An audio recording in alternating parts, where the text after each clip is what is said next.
La force de ma conviction, attention au retour à l'arrière, attention au rétro-pédalage vers l'ancien monde, celui des vieilles idéologies communistes et réactionnaires, du réveil de la lutte des classes, de l'appel à l'insurrection, fantasme dangereux qui prépare des lendemains de grandes frustrations. Je vous prie de recevoir Monsieur Claude Lelouch.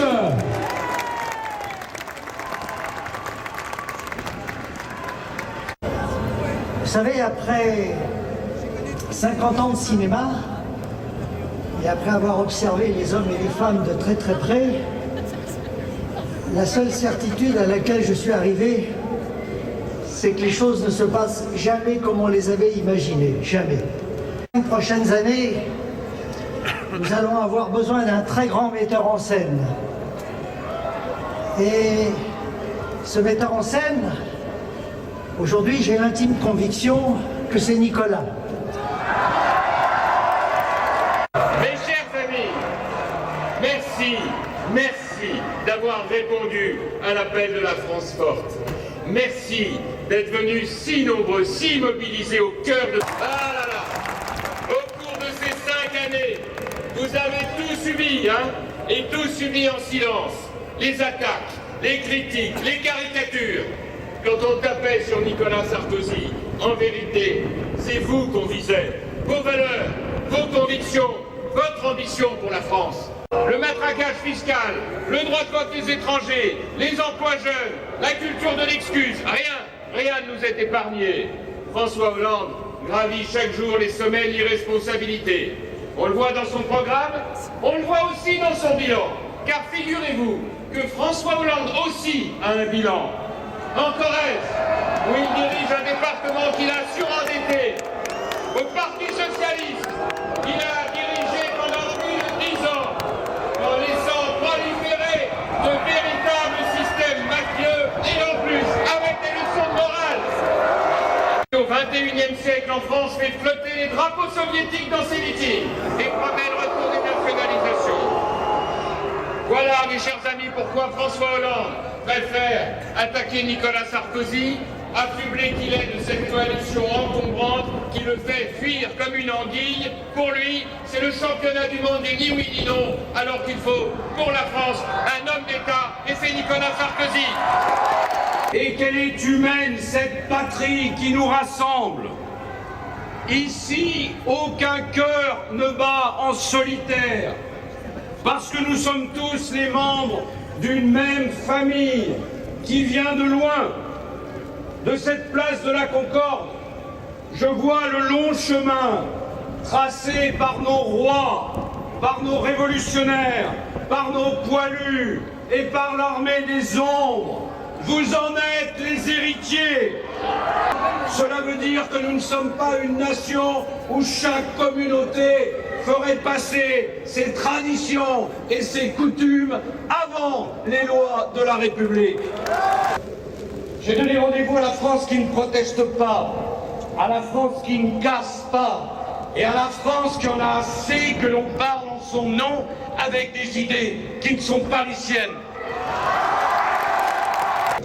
Les solutions extrêmes ne protégeraient pas les Français. Elles ne leur apporteraient aucune aide. Elles les feraient souffrir davantage, car les solutions extrêmes sont des mensonges. Et les mensonges font toujours davantage de mal que la vérité. Voilà la vérité de la question africaine. Je veux le dire avec gravité. Ce qui est en jeu, c'est ni plus ni moins que la survie d'une forme de civilisation, la nôtre. Dans un monde où la passion exclusive pour les gains du court terme et les crispations identitaires s'affrontent de plus en plus violemment, préparant, si l'on ne prend pas les bonnes décisions, les grandes tragédies du futur. Comme à l'orée de la Renaissance, des Lumières ou de la Révolution industrielle, nous n'avons pas le droit, nous les Français, de manquer notre entrée dans l'ère nouvelle que préparent les bouleversements d'aujourd'hui.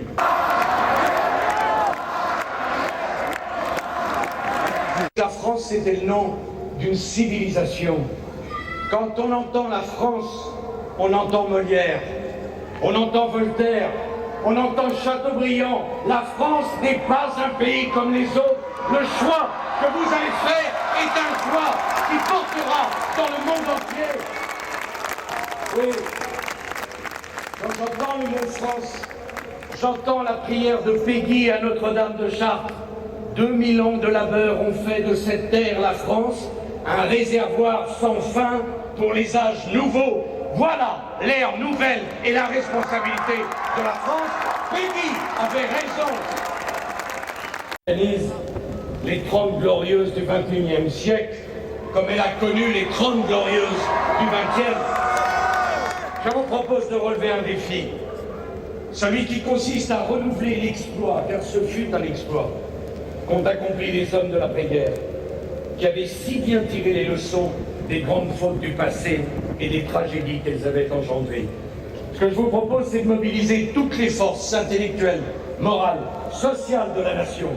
C'est de rendre la parole au peuple quand les corporatismes et les conservatifs se liguent pour empêcher le pays d'avancer. Nous ne les laisserons pas nous condamner à l'immobilisme.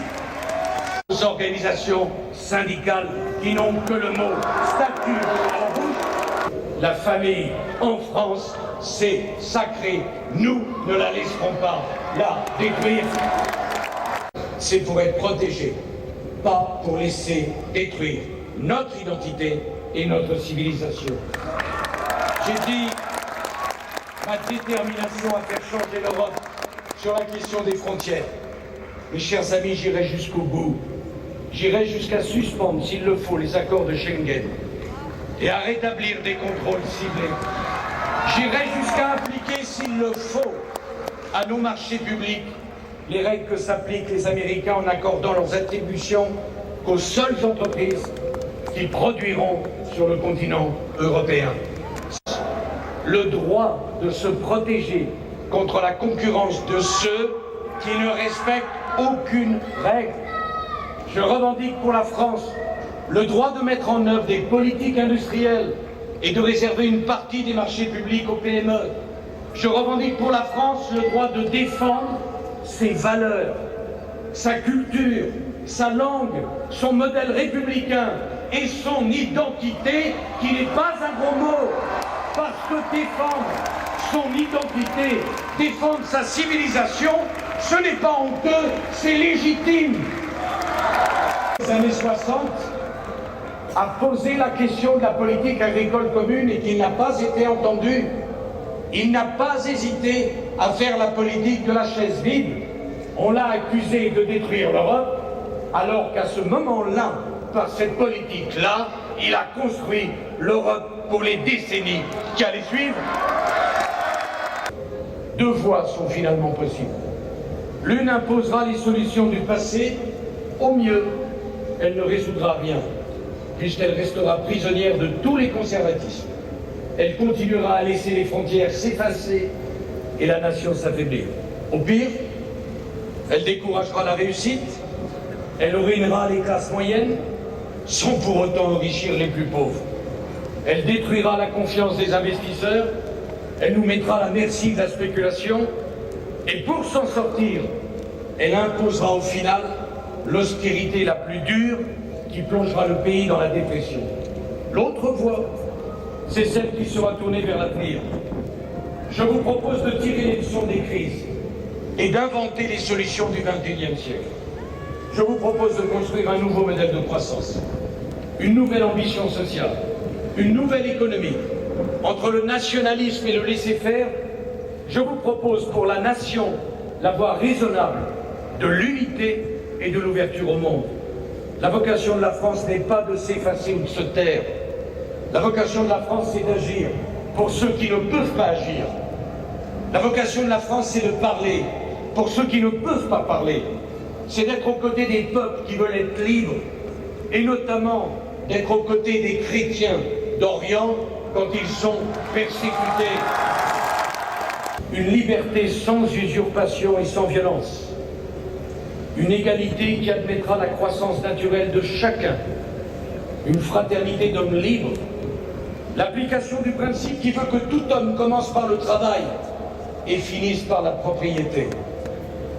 Le respect de l'héritage, qui n'est autre chose que la main du père tendue aux enfants à travers le mur du tombeau. L'ordre comme loi des citoyens, la paix comme loi des nations. Voilà ce que ce grand Français Victor Hugo disait. Mes chers compatriotes, prenez votre destin en main. Dressez-vous, prenez la parole, dites ce que vous avez sur le cœur, dites ce que vous voulez pour votre pays, dites-le haut, dites-le fort, dites-le maintenant.